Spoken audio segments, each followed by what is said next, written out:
Nós estamos numa série de mensagens do Evangelho de João, considerado entre os livros mais importantes da Bíblia, porque nos ajuda a entender Jesus e a sua mensagem.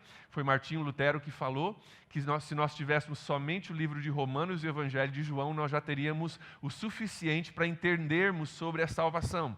Então, um livro muito importante, nós estamos estudando ele de forma expositiva. O que é isso? Nós vamos versículo por versículo e nós estudamos profundamente aquilo que o texto diz ali, buscando entendimento sobre esse livro tão importante. Nós temos estudado o capítulo 9 de João, é onde nós estamos, nós começamos há 2 semanas atrás, e nós temos acompanhado juntos a história de um homem cego de nascença. Se você esteve com a gente, você sabe um pouco da história. Ele era cego de nascença, por ser cego ele mendigava na entrada do templo, e nas últimas 2 semanas nós vimos a história dele e algumas coisas que aconteceram através da cura dele que Jesus faz.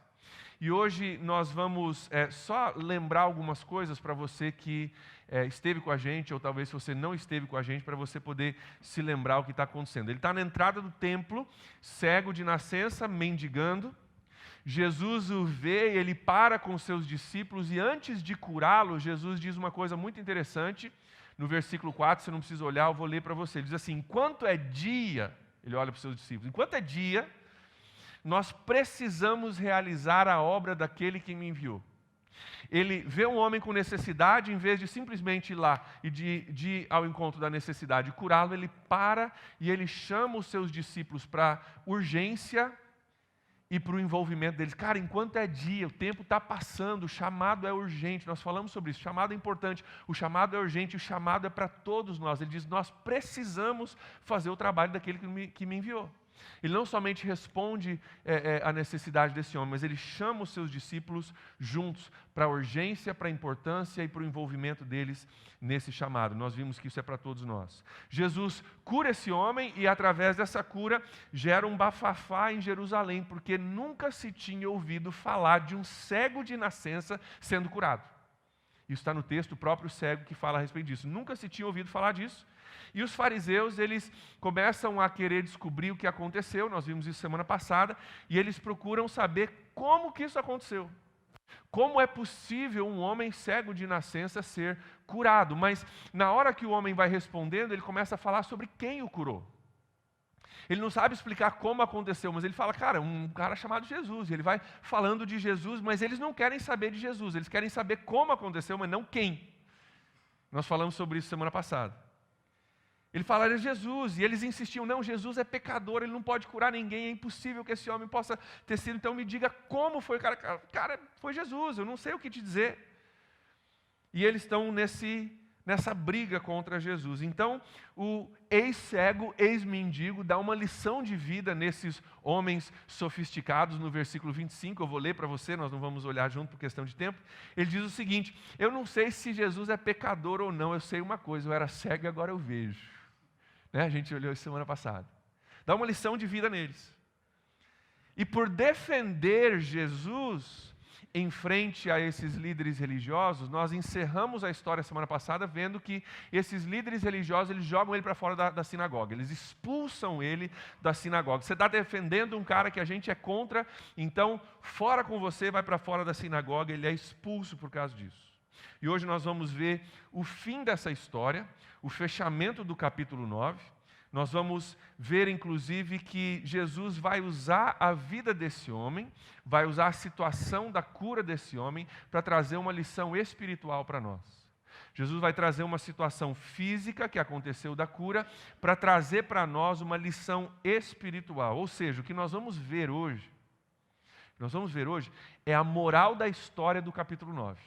Então não perca, tá? Fica ligado. É a moral da história. Tudo que a gente olhou nas últimas 2 semanas é preparação para aquilo que Jesus vai dizer agora. Tudo isso foi parte de uma preparação de Jesus para aquilo que é mais importante e aquilo que nós podemos aprender através da vida desse homem. O foco de Jesus na lição que ele vai dar hoje para nós e deu para aqueles que o ouviram na sua época, tem a ver com a coisa mais importante da nossa vida. Então, só para você ficar antenado, nós vamos falar hoje sobre o assunto mais importante da nossa vida.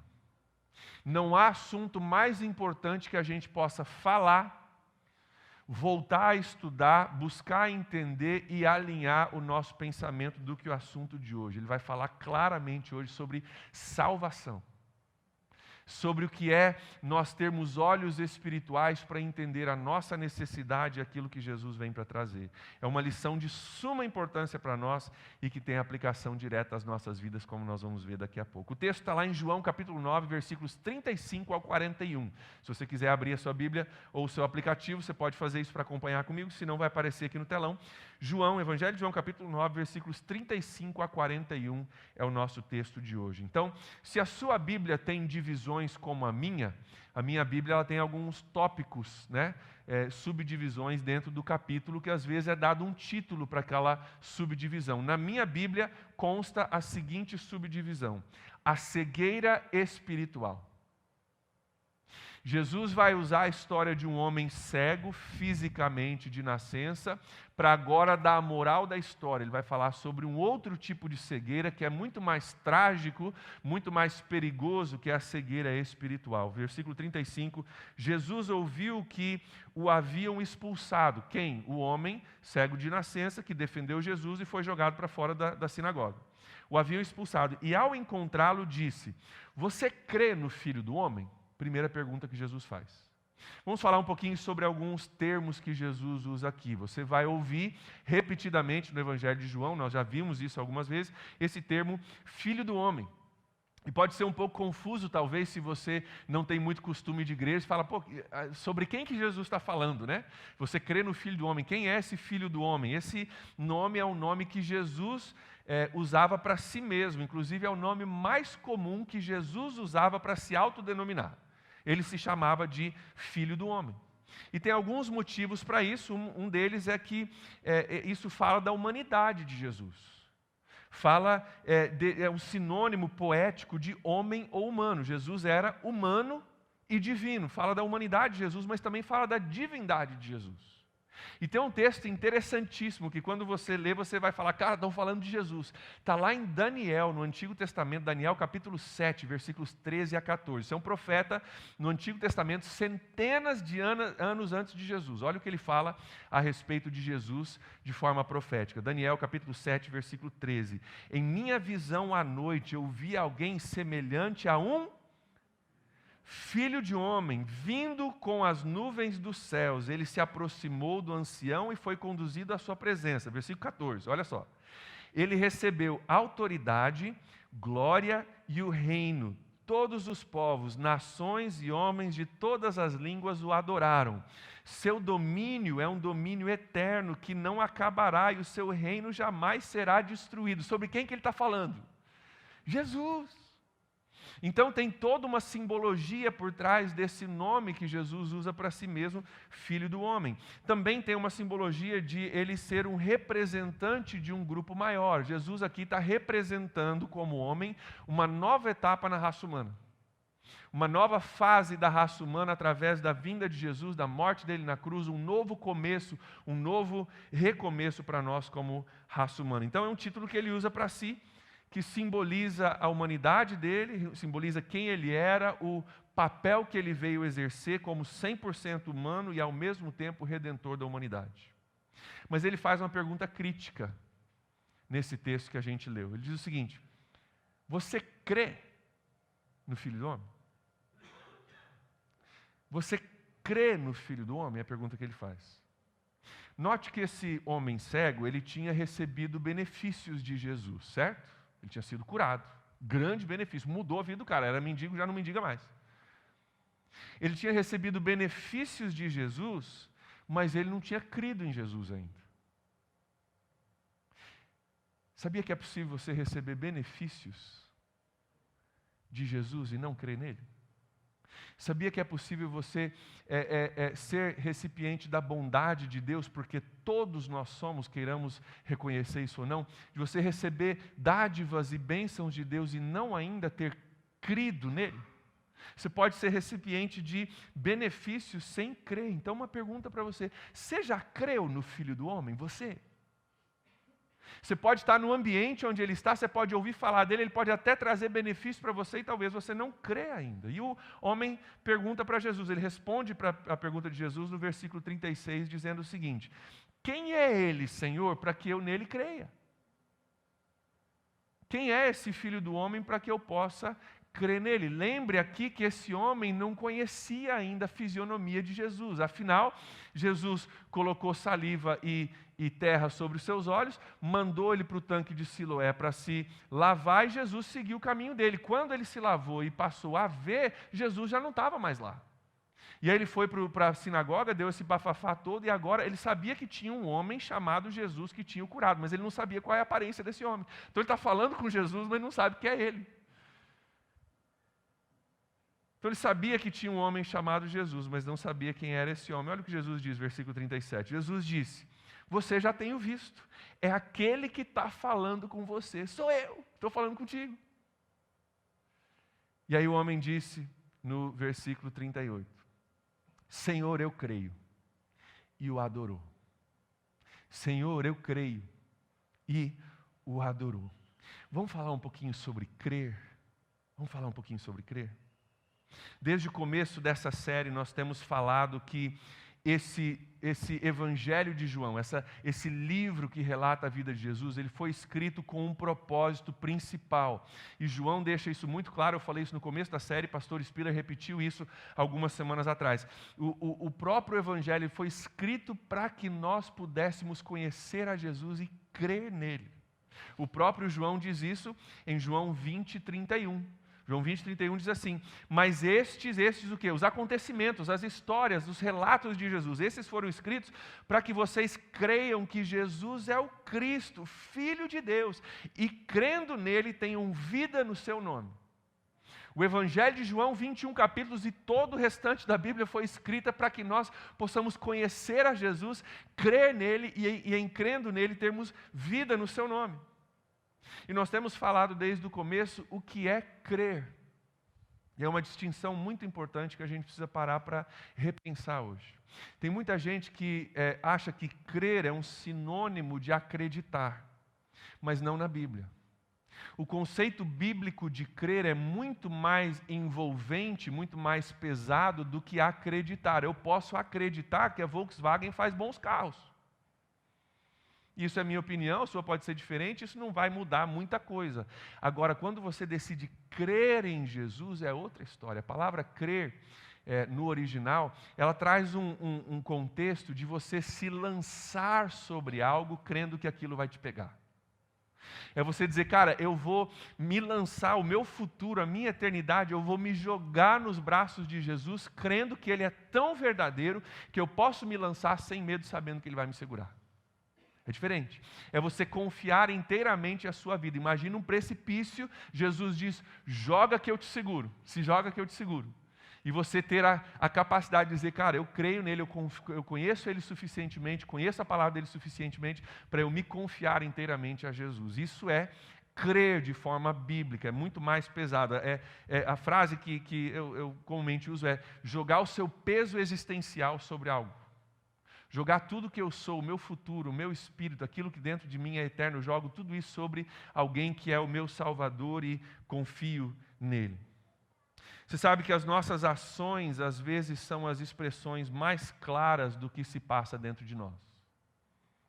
As nossas ações, muitas vezes, são as expressões mais claras do que realmente se passa dentro de nós. Note que a ação que esse homem toma, quando Jesus diz você crê, ele crê e ele faz mais uma coisa no finzinho do versículo. O que ele faz? Creu e o adorou. As nossas ações, às vezes, são a expressão mais clara do que se passa dentro de nós. Esse homem creu, porque não foi só, não, bacana, você é um cara legal. Ele creu e adorou. Você sabe que a ação refletiu algo que realmente aconteceu dentro do coração dele. Adorar é você prestar culto a uma divindade. Essa é a definição de adorar. Prestar culto a uma divindade. Ele reconheceu que ele não estava falando somente com um homem, nem com um homem especial, mas ele adora a Jesus como uma divindade. A adoração denota um reconhecimento da grandeza de Jesus versus a minha pequenez. Denota o reconhecimento que eu estou diante de algo divino, de algo que não é desse mundo. No grego, essa palavra adorar, ela significa literalmente prostrar-se diante de algo ou de alguém. E também prostrar-se com o rosto em terra. Você está deitado de barriga, com o rosto na terra, se colocando o mais baixo possível, reconhecendo, cara, eu sou pó, eu não sou nada comparado com esse a quem eu estou de frente. É isso que esse homem faz, ele adora.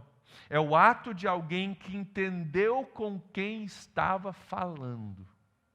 Esse ato de adorar e de se prostrar, a gente não sabe se ele fez isso fisicamente ou não, mas ele adorou. É a prova que ele entendeu com quem ele estava falando. Jesus não é só um bom mestre, não é só um cara bacana, eu estou falando aqui com algo divino, com alguém que é divino, e ele adora a Jesus. Estão vendo a diferença entre crer e acreditar? Eu posso acreditar em um monte de coisa e não adorar. Eu posso acreditar em Jesus, eu posso acreditar na Bíblia, eu posso acreditar em um monte de coisa, e isso não muda muito a minha vida. Me dá um senso de, não, é bom, é importante, religião é bacana, isso é bom. Moralidade, ensinamentos é bom. Mas, cara, se não chegou ao ponto de adoração, a gente não entendeu. Porque a gente não entende, talvez, ainda com quem a gente está falando. Você sabia que tem muita gente que acredita em Jesus, mas não o adora? Você sabia que tem muita gente que acredita em Jesus, mas não o adora? E se não o adora, é porque não entendeu ainda quem Ele é. E esse Evangelho foi escrito para que nós entendêssemos e crescêssemos de verdade, e em crendo tivéssemos vida no seu nome. Vida no seu nome. Essa mensagem foi escrita para isso, para que nós possamos adorar, para que nós possamos nos prostrar reconhecendo Jesus é divino e eu não sou nada comparado a Ele. Foi o que esse homem fez. A maior prova da clareza da nossa crença é a profundidade da nossa adoração. Pensa comigo. A maior prova da clareza da nossa crença é a profundidade da nossa adoração. Quanto mais você entender sobre Jesus, quanto mais clareza sobre quem Ele é, mais profunda necessariamente será a sua adoração. Se a tua adoração é rasa, é porque teu entendimento é raso. Se você fala, é bom, mas o pessoal se empolga, né? Ergue os braços. Fanatismo, né? Cara, você pode erguer ou não erguer, isso acho que mais importante que está dentro do coração. Mas eu tenho falado isso aqui. Quando você entender o Evangelho que Jesus é, você vai ser fanático, não tem outro jeito. Ou você não entendeu. Ou você não entendeu. Porque o Evangelho é algo radical que Jesus veio fazer, é transformador. Isso muda a vida de pessoas, muda a história de pessoas, muda famílias, muda casamentos, muda futuros de pessoas. Então, a maior prova da clareza da nossa crença é a profundidade da nossa adoração. Talvez a sua falta de adoração esteja ligada à sua falta de entendimento. Talvez falta entender algumas coisas, por isso você não consegue ainda chegar naquele nível de adoração, porque você não entendeu algumas coisas. O que Jesus diz agora é bem crítico na história. Esse é o ápice agora, o que nós vamos ler, versículo 39, é o ápice de toda a história desse cego de nascença. E agora Jesus vai dar a moral da história do porquê tudo isso aconteceu no capítulo 9. Olha comigo, versículo 39. Jesus disse a ele: eu vim a esse mundo para julgamento, a fim de que os cegos vejam e os que veem se tornem cegos. Primeira coisa, ele diz, eu vim a esse mundo, porque nós precisamos lembrar, Jesus não é desse mundo, ele é divino.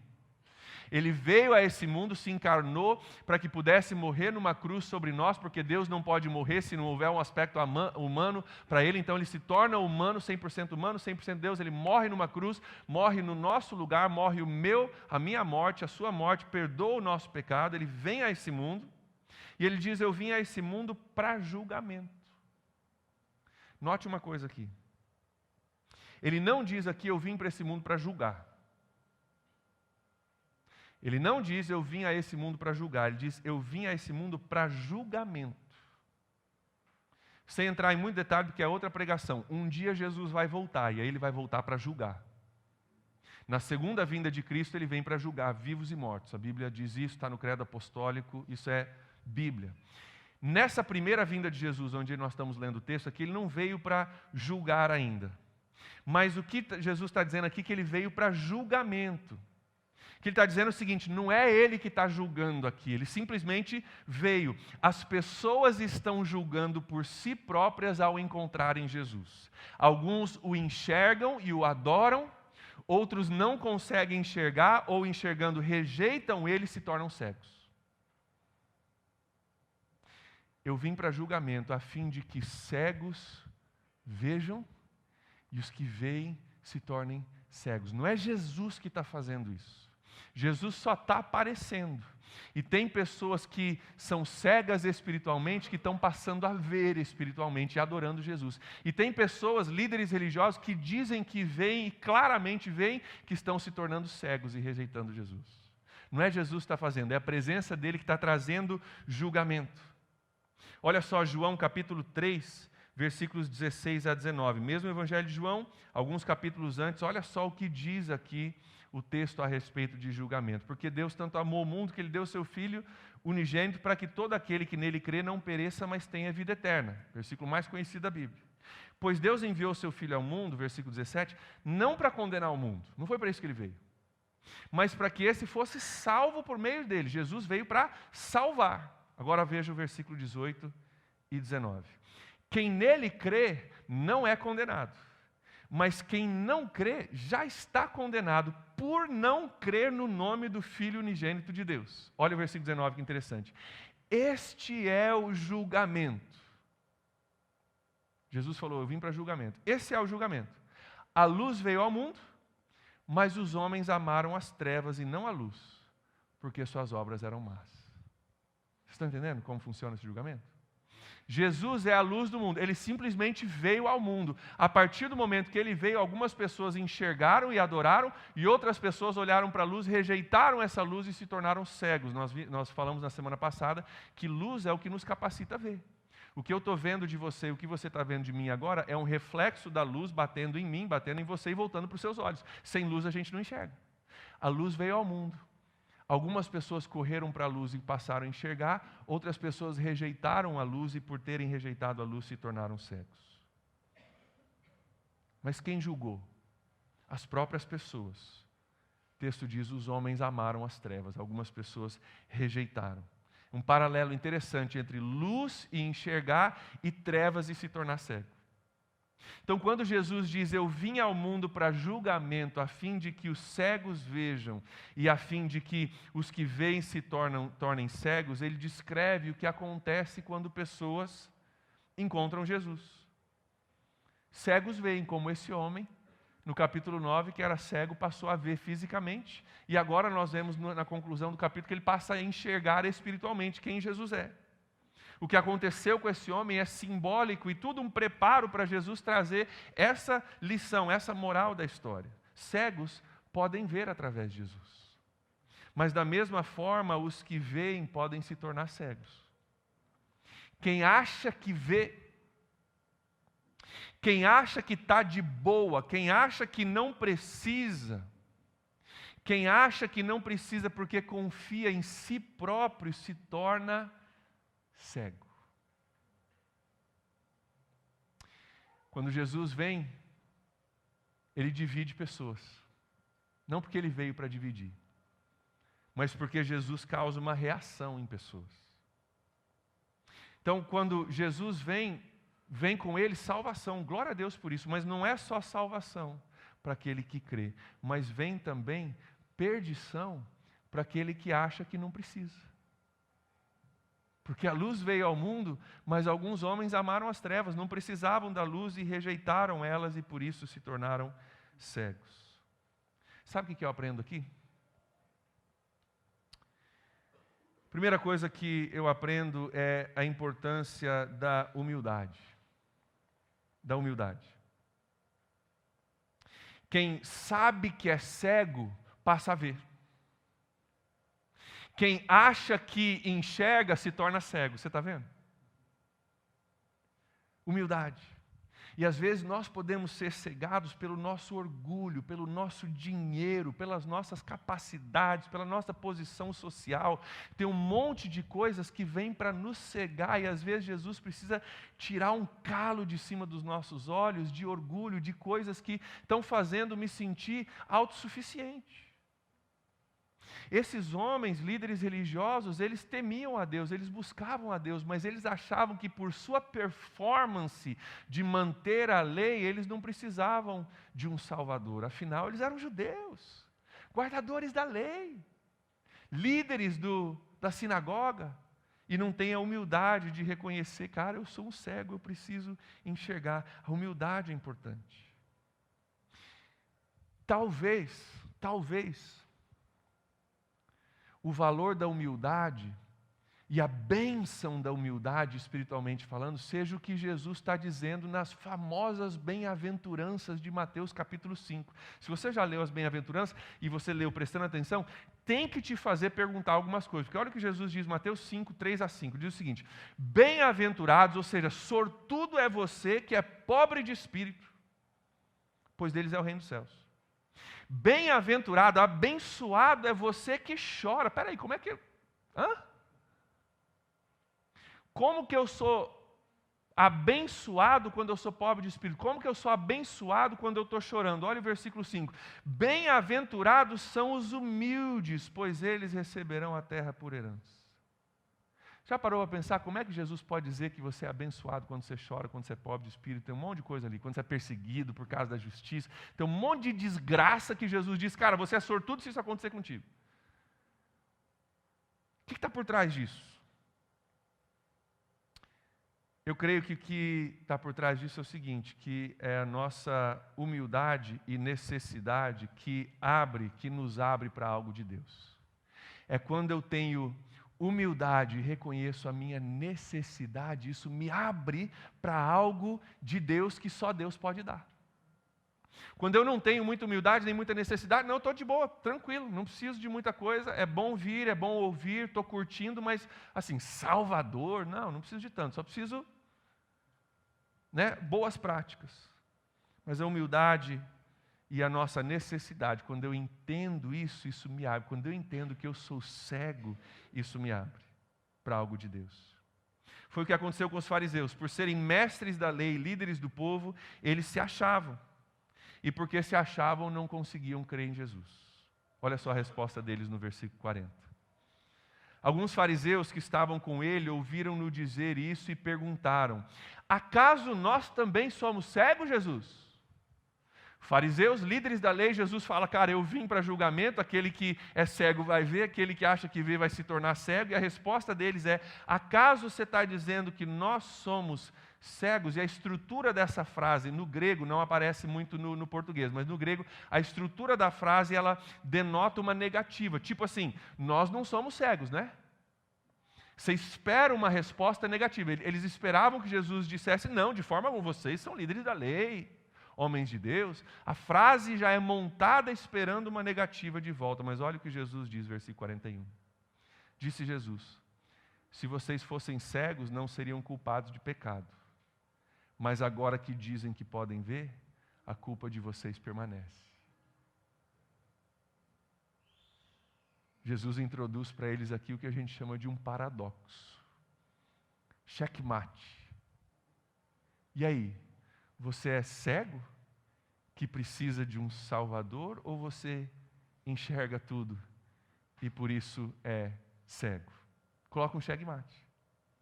Os que dizem que podem ver negam a sua necessidade de cura e se tornam cegos. Cegos para o seu próprio pecado, cegos para a sua própria necessidade, cegos para a necessidade que eles têm de Jesus. Já ouviu a famosa frase, o pior cego é o que não quer ver? Já ouviu essa? É o que Jesus está dizendo aqui. O pior cego é o que não quer ver. Os que entendem que são cegos, eles admitem a sua necessidade, eles são curados. É isso que Jesus está dizendo. Se você entende que você é cego, você admite isso, você compra essa tua necessidade e Jesus vem para te curar. Mas quem acha que está curado, acaba se tornando cego. João capítulo 1, mesmo Evangelho de João, primeiro capítulo, versículos de 9 a 13. Tem mais um texto interessante. Diz assim: estava chegando ao mundo a verdadeira luz que ilumina todos os homens.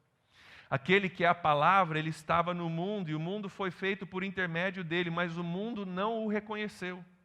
Veio para o que era seu, mas os seus não o receberam. Contudo, olha a boa notícia. Aos que o receberam, aos que creram no seu nome, deu-lhes o direito de se tornarem filhos de Deus, os quais não nasceram por descendência natural, nem pela vontade da carne, nem pela vontade de algum homem, mas nasceram de Deus. Ele veio para os que eram seus, alguns não receberam. Mas os que receberam, ele deu o direito de se tornarem filhos de Deus. Vamos aplicar isso um pouquinho às nossas vidas? Essa história de um homem cego de nascença que vem a enxergar fisicamente e espiritualmente. Ele se prostra, ele adora Jesus no fim da história. E é também a história de homens que dizem que podem ver e rejeitam a luz. E por rejeitarem a luz se tornam cegos, incapazes de enxergar. Cabe para nós aqui uma reflexão em cima desse texto.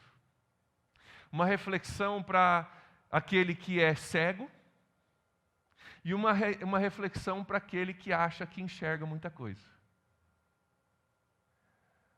Jesus, quando ele pega a gente, ele pega dos dois lados, ele mexe com a gente, e é assim que a gente tem que ler a Bíblia tem que mexer com a gente. Ela foi feita para mexer com a gente, para abalar as nossas estruturas, para que a gente construa somente em cima da verdade da palavra de Deus e da pessoa de Jesus Cristo. Para você que, como eu, já conhece Jesus, os seus olhos já foram abertos, cabe lembrar que nós precisamos da humildade e da dependência de Jesus. Nós precisamos caminhar em humildade e independência, lembrando que nós éramos cegos como todos os outros. Para você que já teve os seus olhos abertos, vamos ficar nesse lugar de humildade e dependência, entendendo, cara, eu era cego também, agora eu consigo ver, glória a Deus por isso, mas eu não sou melhor do que ninguém, eu não vou começar a me exaltar como os fariseus que achavam que por sua descendência ou por sua prática de boas obras estavam acima da média. A humildade é um dos nossos valores aqui na nossa igreja. Nós temos 7 valores impressos naquela parede, um deles é a humildade. Eu vou ler para você o que diz o nosso valor sobre humildade. Diz assim: nós não nos achamos melhor do que ninguém. Entendemos que a igreja é o hospital da alma. E entendemos que ao pé da cruz todos somos iguais. Ei, aos pés da cruz todos somos iguais. A cruz é o nivelador universal de todas as pessoas, de todas as idades, de todas as faixas etárias e exposições socioeconômicas. Ao pé da cruz nós somos todos iguais, necessitados de um Salvador. Então para nós cabe essa reflexão. Você está humilde ainda? Você está dependente? Você está entendendo que você era cego, pela graça de Deus você enxergou? Fica nisso. Segunda reflexão. O seu crer já gerou adoração? O seu crer gerou adoração ou não gerou ainda? Ou você só acreditou em Jesus? É muito interessante nesse texto uma progressão desse homem. No capítulo 9 tem uma progressão. Ele diz no versículo 11, foi um homem chamado Jesus que me curou. No versículo 17 ele diz, eu acho que ele é um profeta. No versículo 31 ele diz, ele é um homem de Deus. No versículo 35 ele diz, ele é o Filho de Deus. E o adora. Quanto mais ele conhece, mais ele se volta para Jesus. Quanto mais ele se volta para Jesus, mais ele adora a Deus. Talvez você tenha admitido que Jesus é um homem de Deus, que é coisa boa, que é coisa interessante, mas talvez o seu conhecimento de Jesus, a sua crença em Jesus, não tenha chegado à posição de adorá-lo como Deus ainda. Como Deus. E talvez hoje seja o dia de você chegar ao entendimento de que Jesus é Deus e de você hoje se prostrar e o adorar como Deus nesse lugar. Terceira reflexão, para você que é cego, cabe também uma reflexão. E é uma reflexão esperançosa, porque se você estiver disposto hoje a admitir que você é cego, já é meio caminho andado. A maior dificuldade para você que talvez não tenha enxergado ainda Jesus é esse reconhecimento, dizer, cara, eu não enxerguei ainda, tem alguma coisa que a galera está vendo que eu obviamente não estou vendo, porque não tem o mesmo efeito na minha vida, eu não estou caminhando da mesma forma. Se você puder admitir isso, tem uma reflexão para você, ele veio para que cegos possam ver, foi para isso que ele veio. Mas primeiro precisa haver a admissão de que eu sou cego.